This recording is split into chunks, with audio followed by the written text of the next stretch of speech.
paro.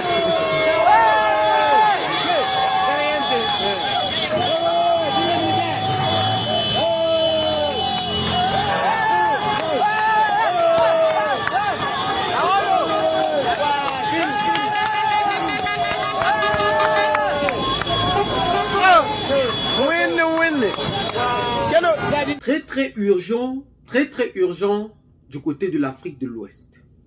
C'est très grave cette fois parce que la goutte d'eau est en train de dépasser le vase.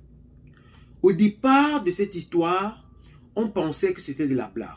Mais aujourd'hui, on comprend que les choses ne font que s'envenimer de plus en plus entre le Burkina Faso et la Côte d'Ivoire. D'une manière verbale, dans un discours très prononcé, le président de la transition du Burkina Faso, le capitaine Ibrahim Traoré, avait accusé les autorités ivoiriennes de regorger des bases terroristes sur son territoire pour vouloir déstabiliser le Burkina Faso. Le gouvernement ivoirien n'a pas tardé donc de répondre vis-à-vis de ces accusations et aussi même la classe politique. Mais c'est une très grave découverte qui vient d'être faite à la frontière entre le Burkina Faso et la Côte d'Ivoire. En effet, un sous-officier de l'armée ivoirienne, selon c'est dit, est arrêté par l'armée burkinabé à la frontière des deux pays. Le sous-officier de l'armée ivoirienne affirme qu'il y a des soldats formés et entraînés en Côte d'Ivoire pour vouloir venir déstabiliser l'armée burkinabé située à la frontière. Je m'en vais donc vous laisser écouter attentivement cette vidéo pour qu'on en revienne pour mieux en discuter. Nous avons arrêté une personne suspecte en tenue militaire à la frontière de la Côte d'Ivoire, non loin du village de Dangodougou. Le suspect s'est présenté comme un sous-officier de l'armée de la Côte d'Ivoire. Il a dit qu'il a des informations secrètes. Selon lui, le commandement du détachement dont il faisait partie était en train de discuter l'attaque contre une patrouille et autres activités militaires dans la zone frontalière de Burkina Faso. Nous avons transféré les déserteurs au service burkinabé. Les patrouilles frontalières seront renforcées. Notre armée ne va accepter aucune provocation de la part des pays hostiles. Nous n'accepterons aucune provocation des pays hostiles, déclare le soldat burkinabé très engagé. Le soldat ivoirien qui a été arrêté, dont nous ne voulons pas diffuser la vidéo de la personne concernée, c'est justement parce que il a pénétré le territoire burkinabé. Il fuyait au fait les rangs de la Côte d'Ivoire pour venir transférer les nouvelles par rapport à cette attaque. Et actuellement, l'armée burkinabé se dit prêt à accueillir ces étrangers. Mais sans toutefois rester là, plusieurs personnes accusent le pays haut ou les pays occidentaux pour déstabiliser le Burkina Faso. Par rapport à cet argument, je m'en vais donc vous faire écouter d'abord attentivement cette autre vidéo pour qu'on en revienne. Ensuite, dans la question telle que je l'ai comprise, et là je pense que je sors un peu de mon rôle de président de GEOS et je remets mon treillis de sous-chef Ops de l'état-major d'armée, c'est quel appui GEOS pourrait apporter à la stratégie française, ou comment on pourrait essayer d'expérimenter ça. Je me suis posé la question, quand j'ai vu la volonté ou la décision politique de réduire profondément nos effectifs prépositionnés outre-mer, je me suis dit, qu'est-ce qu'on pourrait faire pour illustrer ce que je viens de dire? Eh bien, voilà ce que l'on pourrait faire. On pourrait se faire demander, évidemment, c'est pas une offre, mais on pourrait se faire demander que l'ensemble Port-Bouët, port, aéroport d'Abidjan et Lomé Nord soient transformés en camp multinational de mise en condition opérationnelle des contingents qui vont participer à des opérations, que ce soit des contingents africains ou que ce soit des contingents européens.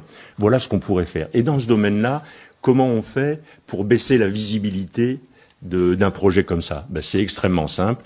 GEOS l'a fait en Afghanistan, GEOS l'a fait au Mali pour assurer le fonctionnement et la vie d'un camp.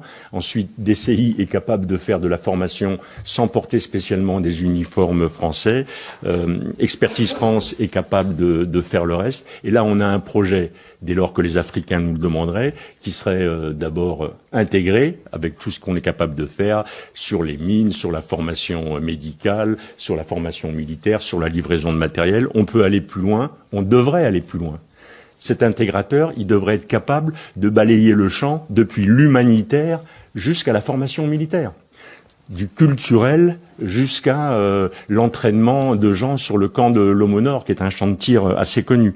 C'est un peu ça que je vois comme capacité d'intégration. Ça, c'est la nouvelle technique aujourd'hui que ces pays ont décidé de prendre pour entrer officiellement sur le sol africain aujourd'hui. Vous l'avez si bien entendu. Ils n'ont plus besoin des étiquettes peut-être collées à leur épaule comme c'était avant. Ils vont pénétrer sur le sol actuellement africain d'une manière invisible. C'est ça l'objectif aujourd'hui. Et nous ne savons pas actuellement et nous disons que peut-être ceci n'est pure que diversion. Vous voyez? Ceci n'est pure que diversion par rapport à ce qui va arriver. Parce que on veut distraire la population sur ce qui peut arriver d'une manière très grave pour frapper Burkina Faso. Mais nous appelons les autorités burkinabées à être plus prudents que jamais. À être plus prudents en réalité que jamais par rapport à ces événements qui prévaut actuellement en Afrique de l'Ouest.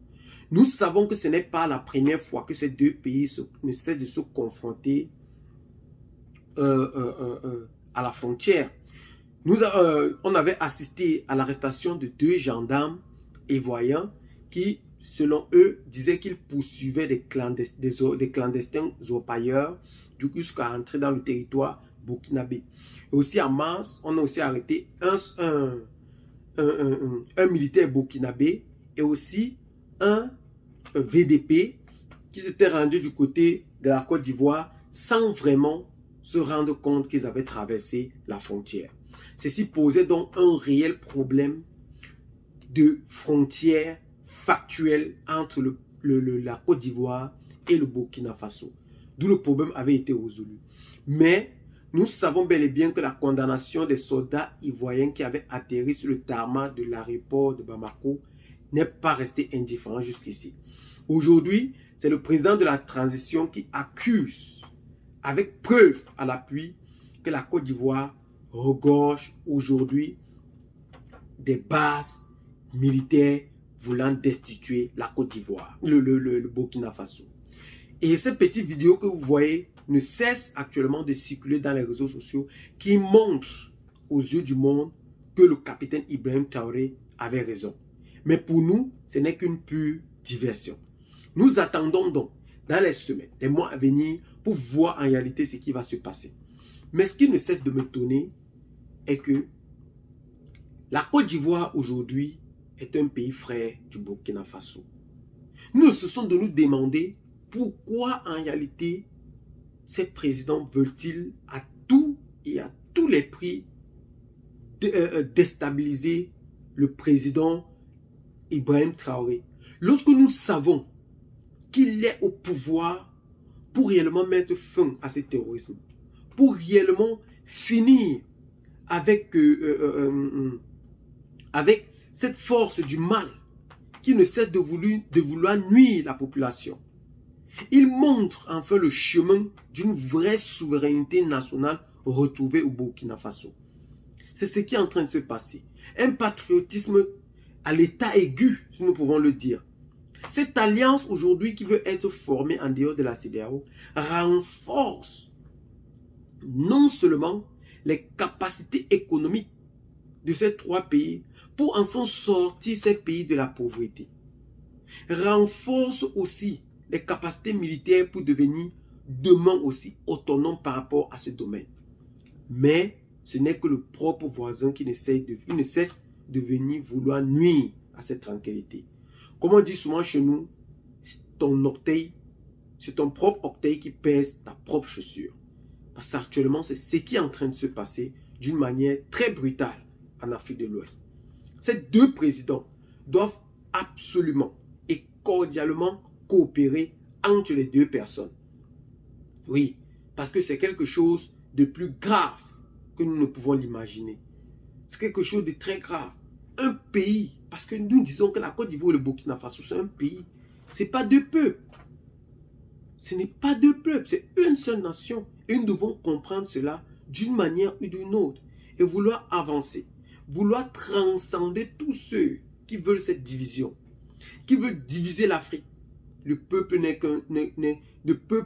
ne peut plus continuer éternellement cela. Si le peuple vous a voté pour être à la tête de l'État, c'était pour leur servir. Et non le contraire. C'était pour leur servir et non que le peuple sert le président de la République. Ça ne se passe pas. Ça ne se passe pas comme ça. C'est ce que nous sommes en train de vivre. C'est vraiment très scandaleux. De ce fait, nous appelons donc les deux présidents à être plus aguerris et plus prudents par rapport à ce qui se passe aujourd'hui du côté de l'Afrique de l'Ouest. Vraiment, parce qu'il faut un arrangement à l'amiable par rapport à ce sujet. Parce que ça risque de prendre une autre tournure que personne ne s'attend. Si vous êtes nouveau à la chaîne, n'oubliez surtout pas de vous abonner, de partager la vidéo massivement, laissez vos commentaires et à très bientôt pour de nouvelles vidéos. Ciao. Bye bye.